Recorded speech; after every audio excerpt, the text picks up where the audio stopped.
اعوذ باللہ من الشیطان الرجیم بسم اللہ الرحیم الحمدللہ رب العالمین والصلاة والسلام علی اشرف المرسلین سیدنا و نبینا محمد وعلی آلہ و اصحابہ و ازواجہ و ذریاتہ و اہل بیتہ اجمعین ومن تبعہ الی یوم الدین اللہم اجعلنا منہم یا رب آمین یا رب العالمین۔ اعوذ باللہ من الشیطان الرجیم رب اشرح لی صدری ویسر لی امری واحلل عقدۃ من لسانی یفقہوا قولی آمین یا رب۔ السلام علیکم ورحمۃ اللہ وبرکاتہ۔ سورۃ التوبہ، پچھلی نشست میں ہم لوگ آیت نمبر 74 تک آئے تھے۔ سورہ توبہ کی آیت نمبر 74۔ آیت نمبر 73 میں اللہ رب العزت فرما رہے ہیں کہ جہاد کرو کفار کے ساتھ اور منافقین کے ساتھ، سختی سے پیش آؤ۔ ان کا ٹھکانہ، ان لوگوں کا ٹھکانہ جہنم ہے۔ اللہ تعالی ہم سب کو محفوظ رکھیں، اور بہت ہی برا ٹھکانہ ہے۔ اگلی آیت 74 میں اللہ تعالیٰ فرماتے ہیں کہ یہ قسم کھاتے ہیں اللہ کی اور اس بات پر جو انہوں نے کہی کہ نہیں کہی ہے ہم نے، یعنی اپنی بات کو جو کہی تھی اس کے خلاف قسم کھا رہے ہیں اللہ کی۔ بے خوفی دیکھیں، ہاں، جبکہ انہوں نے وہ کچھ کہا تھا جو کفر تھا، اللہ کی نافرمانی تھی، اللہ کے رسول کی نافرمانی تھی صلی اللہ علیہ وآلہ وسلم۔ اور یہ سب کچھ انہوں نے کیا اپنے اسلام کے بعد، اپنے آپ کو مسلمان کہنے کے بعد، لا الہ الا اللہ محمد رسول اللہ کہنے کے بعد، اور انہوں نے وہ کچھ چاہا تھا جو یہ کر نہ سکے۔ یہ میں نے عرض کیا تھا کہ منافقت کی آخری اسٹیج یہی ہے کہ منافق ایمان والوں کا دشمن ہو جاتا ہے۔ وہ اپنے دل میں دشمنی رکھتا ہے ایسے شخص کے لیے جو ایمان میں ہے۔ کئی بار یہ دشمنی ظاہر ہوتی ہے، کئی بار ظاہر نہیں بھی ہوتی ہے، لیکن بہرحال اس کے دل کے اندر دشمنی ہوتی ہے کہ وہ کچھ چاہا کرنا جو وہ نہ کر سکے۔ اور اللہ تعالیٰ فرماتے ہیں اس کی وجہ کیا تھی؟ یہ سارے انتقام، ان کا جو انتقامی رویہ تھا، اس کی وجہ کیا تھی؟ کہ اللہ نے انہیں غنی کر دیا ہے، اور رسول نے بھی اپنے فضل سے، یعنی اللہ کے فضل سے۔ تو اگر یہ لوگ توبہ کر لیں تو یہ ان کے لیے بہتر ہے، اور اگر یہ منہ موڑیں تو جان لیں کہ ان کے لیے اللہ تعالیٰ انہیں سزا دیں گے آخرت میں، عذاب علیما، دردناک عذاب کی، اور دنیا میں بھی سزا دیں گے دردناک عذاب، اور آخرت میں بھی۔ اور ان کے لیے کوئی بھی نہ ہوگا ان کا ولی، ان کی سرپرستی کرنے والا، ان کی حمایت کرنے والا، اور نہ کوئی ہوگا ان کا مددگار، نہ دنیا میں نہ آخرت میں۔ ایسے لوگ پہچانے جاتے ہیں سوسائٹی کے اندر۔ یہ برے کردار، غلط کردار کے لوگ، کردار ہے کیا؟ قول و فعل میں تضاد، اسی کا نام ہے، کسی کو کردار کہتے ہیں۔ جتنا یہ کم ہے اتنے اچھے کردار کا وہ انسان ہے، جتنا یہ زیادہ ہے اتنا ہی بدتر کردار کا انسان ہوتا ہے۔ قول و فعل میں تضاد، بات کچھ کہہ رہے ہیں، ابھی بات ہو گئی، بات کچھ کہہ رہے ہیں اور فعل کچھ کر رہے ہیں۔ بات کہی غلط، قسم کھا رہے ہیں، کیا ہے یہ؟ فعل ہے نا، ان کا عمل ہے نا۔ آیت نمبر 74، منافقوں کی باتوں کا سلسلہ بھی ختم نہیں ہوا ہے اور آگے بھی ہے۔ مجھے ذہن میں بات آتی ہے کہ ایک موقع پر نبی کریم صلی اللہ علیہ وسلم نے فرمایا کہ کیا میں تمہیں سب سے بڑا گناہ نہ بتا دوں؟ اور 3 بار آپ نے یہ بات دہرائی۔ صحابہ کرام رضی اللہ تعالیٰ عنہم نے کہا ہاں یا رسول اللہ۔ دیکھیں وہ رسول اللہ کہتے تھے، آقا نہیں کہتے تھے، آج ہم نے اللہ کے رسول کو آقا کہتے ہیں، یا رسول اللہ، ہاں یا رسول اللہ صلی اللہ علیہ وسلم۔ آپ نے فرمایا اللہ کے ساتھ شرک کرنا، شرک آپ جان چکے، اپنے نفس کی اطاعت بھی شرک ہے، اللہ کے حکم کے خلاف۔ اللہ کے ساتھ شرک کرنا، ضروری نہیں ہے کہ بت کو پوجا جائے، اپنے نفس کو اللہ کے اوپر جانا۔ پچھلی بار گفتگو ہو چکی ہے اس پر، بات سمجھ چکے ہوں گے۔ ماں باپ کی نافرمانی دوسری بات آپ نے فرمائی، اور صحابہ بیان کرتے ہیں، راوی بیان کر رہے ہیں کہ اس وقت تک اب تکیے پر ٹیک لگائے ہوئے تھے، اور اس سے الگ ہو کر فرمانے لگے، ٹیک لگائے ہوئے تھے ایسے الگ ہو کر فرمانے لگے، سنو جھوٹی بات کہنا، سنو اور جھوٹی گواہی دینا۔ اور یہ بار بار آپ صلی اللہ علیہ وسلم دہرانے لگے، ایک بار نہیں کئی بار کہا۔ یہ راوی بیان کرتے ہیں کہ ہم نے اپنے دل میں سوچا کہ کاش کہ نبی کریم صلی اللہ علیہ وسلم خاموش ہو جاتے۔ جھوٹ، ایک حدیث میں آپ نے فرمایا کہ مومن چوری کر سکتا ہے، زنا کر سکتا ہے، مومن ایمان والا، مسلمان نہیں جو ہم عام مسلمان کہتے ہیں، نہیں، ایمان جس کے اندر ہے وہ زنا کر سکتا ہے، چوری کر سکتا ہے، لیکن جھوٹ نہیں بول سکتا۔ ایک اور موقع پر آپ نے فرمایا کہ منافقوں کی پہچان آپ نے گنائی، بات کرے تو جھوٹ بولے، وعدہ کرے تو وعدہ خلافی کرے، امانت اس کے پاس ہو تو خیانت کرے، اور جب کوئی معاملہ پڑے تو راشن پانی لے کے اگلے کے ساتھ اگلے پر چڑھ جائے۔ میرے اپنے الفاظ ہیں، میں اپنے الفاظ میں بیان کر رہا ہوں، یعنی اسے جھگڑنا شروع ہو جائے۔ اور آپ نے مزید فرمایا کہ جس میں یہ تینوں خصلت ہیں، یہ تمام خصلتیں ہیں، وہ پکا منافق ہے، جس میں جتنا ہے اس درجے کا وہ منافق ہے۔ خدا کے لیے ہم لوگوں کو سمجھ میں بات آئے، یا رب العالمین، ہم ایمان والے جو اپنے آپ کو کہتے ہیں لا الہ الا اللہ محمد رسول اللہ، اپنے ایمان کا دعویٰ کرتے ہیں کہ ہم ایمان والے ہیں، ہمیں یہ بات سمجھ میں آئے۔ اگلی آیت،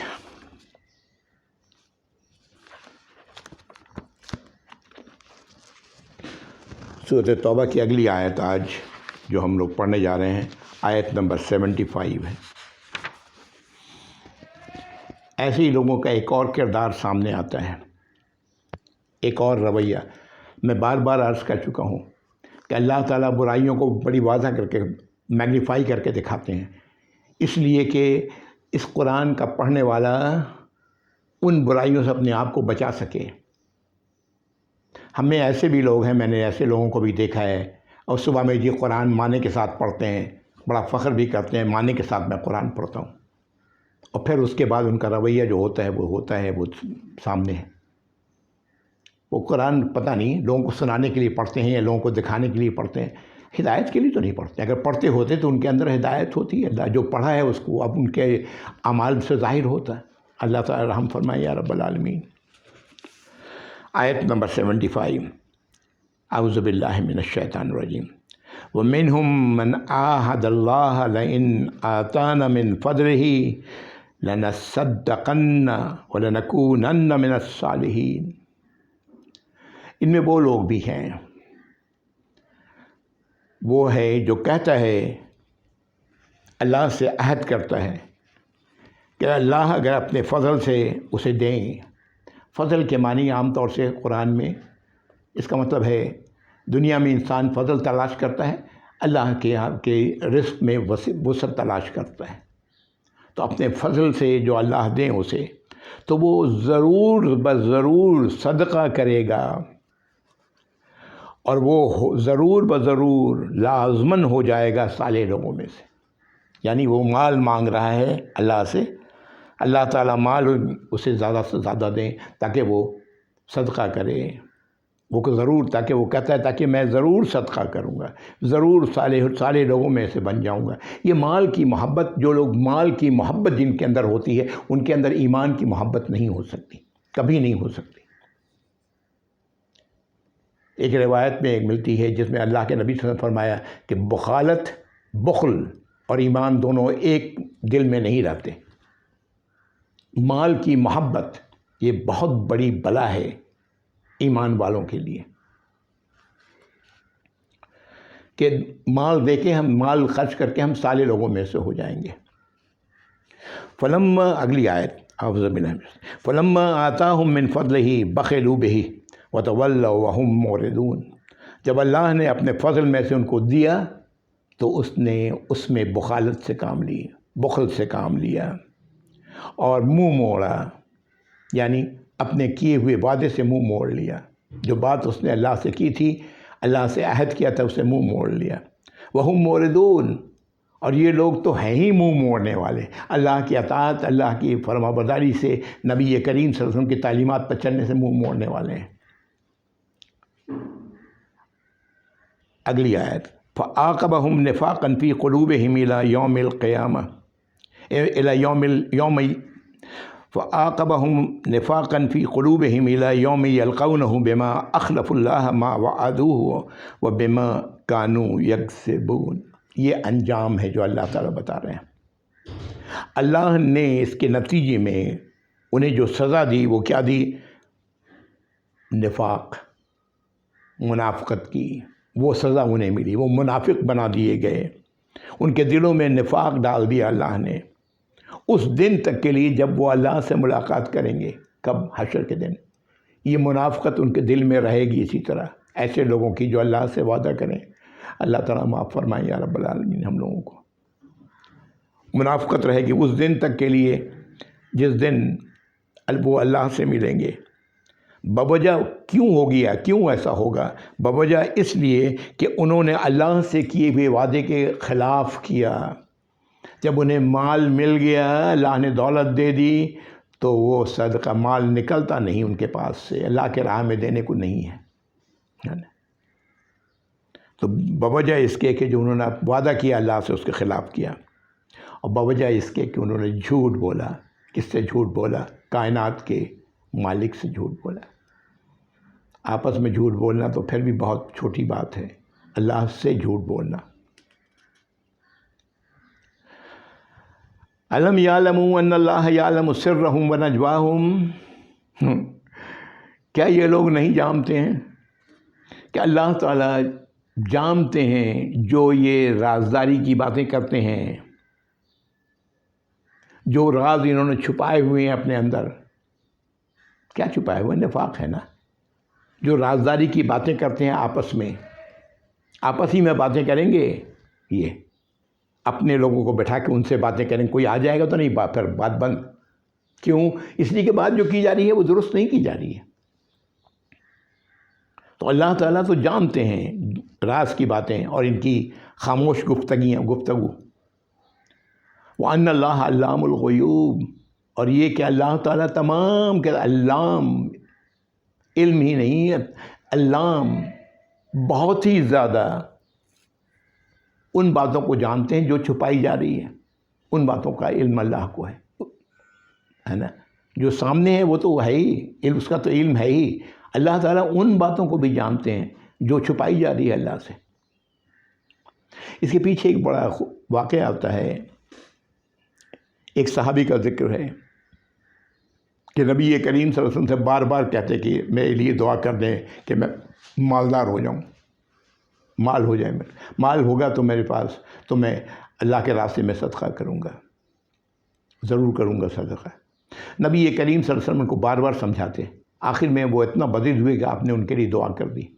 اور پھر اس کا نتیجہ یہ ہوا کہ اس زمانے میں تو مال کا جو ہوتا تھا وہ یہی ہوتا تھا کہ بھیڑ بکریاں، اور یہی تھا ان کے پاس۔ اتنی تعداد بڑھی اس کی کہ دیکھتے دیکھتے مدینے کے اندر ان کا رہنا مشکل ہو گیا، اتنے جانور ان کے پاس ہو گئے، مدینے سے باہر چلے گئے۔ پہلے نماز پانچوں وقت کی نماز میں آیا کرتے، اب کبھی کبھی مسجد میں آتے نماز کے لیے، ہے نا۔ اس کے بعد اور بھی زیادہ ان کی بھیڑ بکریاں بڑھی، اور پھر اور دور چلے گئے، اس لیے کہ ظاہر ہے اتنے جانوروں کو لے کے کہاں رہا جا سکتا ہے نا، آبادی میں، اور دور چلے گئے۔ اس کے بعد سال کے بعد اس زمانے میں زکوٰۃ کا طریقہ یہی تھا کہ نبی کریم صلی اللہ علیہ وسلم زکوٰۃ اکٹھا کرنے کے لیے بھیجتے، کسی کی ڈیوٹی لگاتے ہیں، پڑھ چکے ہیں ہم لوگ، بات ہو چکی ہے زکوٰۃ کے حوالے سے۔ زکوٰۃ پر کام کرنے والے ان کے پاس بھیجا. انہوں نے زکوٰۃ دینے سے کہنے لگے یہ تو تاوان ہے، یہ تو جرمانہ ہم سے لیا جا رہا ہے. ہاں، نہیں دیا. یہاں تک کہ یہ آیت نازل ہوئی جس کے بارے میں جب ان کو یہ پتہ لگا کہ آیت نازل ہوئی تو بھاگے بھاگے نبی کریم صلی اللہ علیہ وسلم کے پاس آئے کہ یا رسول اللہ میری زکوٰۃ لے لیں. آپ نے نہیں لیا. اور پھر اس کے بعد ابو بکر رضی اللہ تعالیٰ عنہ کے دور میں، نبی کریم صلی اللہ علیہ وسلم کی وفات کے بعد ابو بکر رضی اللہ تعالیٰ عنہ کے دور میں بھی ان سے زکوٰۃ نہیں لیا گیا. اس کے بعد عمر رضی اللہ تعالیٰ عنہ کے دور میں بھی ان سے زکوٰۃ نہیں لیا گیا. اور یہ کہہ کے نہیں لیا گیا کہ جب اللہ کے رسول نے نہیں لیا تم سے زکوٰۃ تو ہم لوگ نہیں لے سکتے. سوچیں کیا حالت ہوئی، کیا ہوا دنیا میں ان کے ایسے لوگوں کے ساتھ. اب یہ ایک اور رویہ آ رہا ہے سامنے آیت نمبر 79 میں. الذین یلمزون المطوعین من المؤمنین فی الصدقات. اور وہ لوگ کس کا ذکر ہو رہا ہے؟ وہی یہ خوبی رکھنے والے منافقت. جب اللہ کے نبی صلی اللہ علیہ وسلم کے دور میں اگر منافق ہو سکتے تھے تو آج سوچ سکتے ہیں جب آپ جیسی شخصیت موجود ہو جن کے درمیان اور اس کے بعد یہ منافقت کا مرض لوگوں کے دلوں میں آئے تو آج کے دور میں کیا ہوگا. آج جب ہم لوگوں کی حالت، اب تو کوئی نبی اور رسول نہیں ہے. اب تو آج تو حالت یہ ہے کہ ہم دیکھتے ہیں وہ لوگ جو انبیاء کے وارث ہیں، علماء ہیں، وہی تو سارا بہت کچھ کرا رہے ہیں آج ہم سے، اللہ کی اس راستے پہ چلا رہے ہیں جو اللہ کے صریح نافرمانی کا ہے. شرک کی طرف لے جا رہے ہیں، کھلے کھلے شرک کی طرف لے جا رہے ہیں. الا ماشاء اللہ. یہ لوگ وہ ہیں جو مذاق اڑاتے ہیں. لمز یلمزون، مذاق اڑاتے ہیں منہ سے، اشاروں سے. کن لوگوں کا؟ وہ لوگ جو خوشی خوشی، ایمان والوں میں سے جو وہ لوگ خوشی خوشی صدقات دے رہے ہیں، اپنی خوشی سے صدقات دے رہے ہیں، ان کا مذاق اڑا رہے ہیں. کسی نے زیادہ دیا تو دیکھو یہ دکھانے کے لیے مال دیا ہے. کسی نے کم دیا تو کہتے ہیں دیکھو یہ اور یہ واقعہ غزوہ تبوک کا ہے. ذرا ماضی میں تو کچھ آیات میں ماضی میں جانا پڑے گا سمجھنے کے لیے ان آیات کو. یہ اسی کے حوالے سے بات ہو رہی ہے، ابھی آئے گی بات. اور جو کسی نے کم دیا تو کہتے ہیں کہ دیکھو جی یہ سلطنت روما سے مقابلہ کرنے ہم لوگ جا رہے ہیں اور یہ کیا دے رہے ہیں، یہ اس کا مذاق اڑا رہے ہیں. تو اللہ تعالیٰ فرما رہے ہیں کہ یہ وہ لوگ ہیں جو عیب لگاتے ہیں. کن لوگوں پر؟ جو خوشی خوشی ایمان والوں میں سے صدقات دیتے ہیں. والذین لا یجدون الا جہدہم، اور وہ ان پر جو کچھ نہیں پاتے مگر اپنی جو محنت سے کچھ حاصل کیا ہے وہ اس میں سے دے رہے ہیں. ایک صحابی کا واقعہ آتا ہے کہ ان کے پاس کچھ بھی نہیں ہوتا، ساری رات انہوں نے کام کیا، 2 سا ان کو کھجور ملا. سا اس زمانے میں ناپ کا پیمانہ ہے. 1 سا اپنے گھر والوں کے لیے رکھا، 1 سا لا کر کے نبی کریم صلی اللہ علیہ وسلم کو دے دیا غزوہ تبوک کے لیے. یہ لوگ کہنے لگے یہ کھجور یہ دے رہے ہیں مقابلے کے لیے سلطنت روما سے، اس وقت کی جو سب سے بڑی طاقت ہے اس سے. لیکن نبی کریم صلی اللہ علیہ وسلم نے کیا کیا؟ وہ کھجور جو 1 سا دیا تھا وہ اس ڈھیر پر پھیلا دیا. جو ڈھیر جمع ہوا تھا لوگوں نے غلہ اور دوسری ایسی چیزیں دی تھیں اس پر مال دیا تھا، اس پر پھیلا دیا. آپ نے وہ عزت کی اس کھجور کی، اس لیے کہ آپ کو تو پتہ معلوم ہو گیا تھا کہ یہ رات بھر محنت کر کے انہوں نے یہ کمایا ہے اور یہ لا کے دے رہے ہیں. تو اللہ تعالیٰ فرما رہے ہیں کہ لا یجدون الا جہدہم فیسخرون منہم. تو اس کا یہ مذاق، ایسے یہ لوگ مذاق اڑا رہے ہیں. سخر اللہ منہم، اللہ تعالیٰ ان کا مذاق اڑاتے ہیں. ان کو اللہ تعالیٰ ان پر مذاق اڑایا جا رہا ہے. اللہ کے نظر میں یہ اللہ کے وہ لوگ ہیں جو ان کا مذاق اڑا رہے ہیں، ایمان والوں کا. اللہ تعالیٰ ان کا مذاق اڑا رہے ہیں. وَلَهُمْ عَذَابٌ عَلِيمٌ، اور ان لوگوں کے لیے جو یہ کر رہے ہیں ان کے لیے دردناک عذاب ہے. ایک اور رویہ سامنے آ گیا. ہاں، اگلی آیت اللہ تعالیٰ کیا فرما رہے ہیں سنیں. استغفر لهم اور لا تستغفر لهم. اللہ کے نبی کو کہا جا رہا ہے صلی اللہ علیہ وسلم آپ ان لوگوں کے لیے استغفار کریں، ان لوگوں کے لیے اللہ سے معافی طلب کریں یا نہ کریں، ان کے لیے اللہ سے معافی طلب نہ کریں۔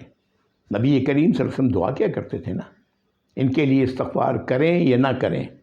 ان تستغفر لہم 70 مرہ، اگر آپ 70 بار بھی ان کے بارے میں ان کے لیے استغفار کریں گے، فلن یغفر اللہ لہم، اللہ تعالیٰ انہیں ہرگز معاف نہیں کریں گے، ہرگز ان کی مغفرت نہیں فرمائیں گے، ہرگز نہیں فرمائیں گے۔ غور کریں الفاظ، ذالک بانہم کفروا باللہ ورسولہ، یہ اس لیے کہ انہوں نے نافرمانی کی اللہ کی، اس کے رسول کی۔ واللہ لا یہدی القوم الفاسقین، اللہ تعالیٰ فاسق لوگوں کو ہدایت نہیں دیتے۔ یہ فاسق لوگ کون؟ ابھی ہم لوگ پیچھے پڑھ چکے، پیچھے ابھی ہم لوگوں نے پڑھا ہے نا، یہ آیت اس میں ابھی پڑھا ہم لوگوں نے کہ اللہ تعالیٰ منافق لوگ، منافق مرد، منافق عورتیں ایک دوسرے کے ساتھی ہیں، حکم دیتے ہیں نافرمانیوں کا، روکتے ہیں اللہ کی فرمانبرداری سے، اپنے ہاتھوں کو باندھ رکھا ہے، اب مال نہیں نکلتا، اللہ کو بھول گئے ہیں، اللہ نے بھی انہیں بھلا دیا ہے۔ ان المنافقین هم الفاسقون، یہ منافق ہیں جو فاسق ہیں۔ قرآن فاسق منافقوں کو کہتا ہے، منافقت کی روش پر چلنے والوں کو اللہ تعالیٰ فاسق کہتے ہیں۔ تو اللہ تعالیٰ فرما رہے ہیں کہ ہم فاسقوں کو ہدایت نہیں دیتے، ایسے لوگ ہدایت سے محروم ہیں، الا یہ کہ توبہ کریں، توبہ کرنے کے بعد اللہ تعالیٰ تو معاف فرما دیتے ہیں۔ توبہ کریں، اپنی اصلاح کریں، اللہ کے ہدایات پر عمل کریں۔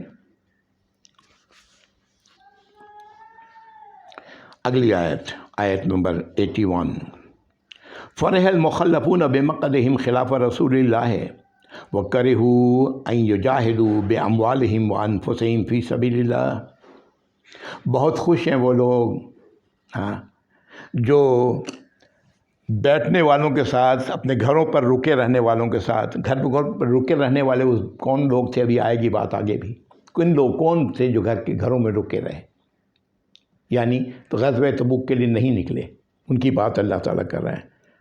وہ بہت خوش ہیں ان کے ساتھ اب رہ کر کے، خلاف رسول اللہ، رسول اللہ کی مخالفت کر کے، وَكَرِهُوا أَن يُجَاهِدُوا، اور ناپسند کیا کہ وہ جہاد کریں، بِأَمْوَالِهِمْ وَأَنفُسِهِمْ، اپنے مالوں کے ساتھ، اپنی جانوں کے ساتھ، فی سبیل اللہ، اللہ کے راستے میں۔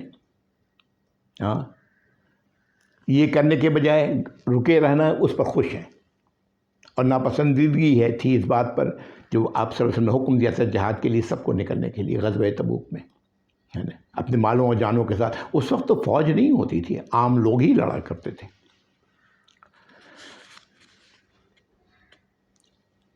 وَقَالُوا لَا تَنْفِرُوا فِي الْحَرِّ، اور یہ لوگوں کو، اپنے لوگوں کو یہ کہتے ہیں کہ مت نکلو اس گرمی میں۔ میں بتا چکا ہوں غزوہ تبوک شدید گرمی، جون جولائی کا موسم تھا۔ جو لوگ عرب کی گرمی سے واقف ہیں ان کو اچھی طرح اندازہ ہوگا، شدید گرمی ہوتی ہے، دھوپ میں گرمی تقریباً 60 ڈگری سے اوپر پہنچ جاتی ہے، 60 ڈگری سے اوپر دھوپ میں گرمی، مت نکلو گرمی میں۔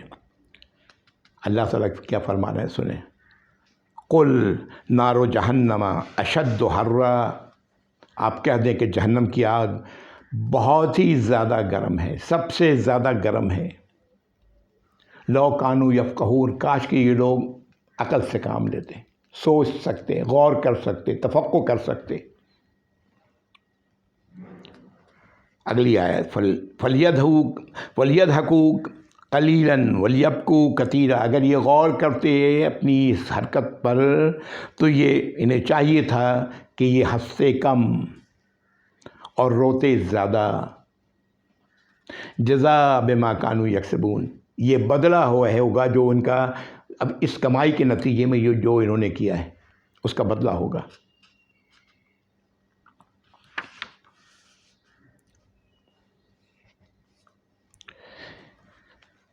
فَإِن رَجَعَكَ اللَّهُ إِلَىٰ طَائِفَةٍ مِّنْهُمْ فَاسْتَأْذَنُوكَ لِلْخُرُوجِ فَقُل لَّن تَخْرُجُوا مَعِيَ أَبَدًا وَلَن تُقَاتِلُوا مَعِيَ عَدُوًّا إِنَّكُمْ رَضِيتُمْ بِالْقُعُودِ أَوَّلَ مَرَّةٍ فَاقْعُدُوا مَعَ الْخَالِفِينَ۔ اب اللہ تعالیٰ فرما رہے ہیں کہ جب آپ لوٹیں گے ان کے پاس، ہے نا. تو ان کا ان کی ایک جماعت، انہی لوگوں کی ایک جماعت اجازت آپ سے مانگے گی نکلنے کا کسی اور غزوے کے لیے. جب کوئی غزوہ ہوگا تو اس وقت اجازت مانگیں گے نکلنے کے لیے اس میں. تو آپ ان سے کہیں گے تم ہرگز نہیں ہمارے ساتھ نکلو گے کبھی بھی، ابدا. سزا غور کریں. وَلَن تُقَاتِلُوا مَعِيَ عَدُوًّا، اور تم ہرگز جنگ نہیں کرو گے ہمارے ساتھ دشمنوں کے ساتھ، دشمنوں کے خلاف.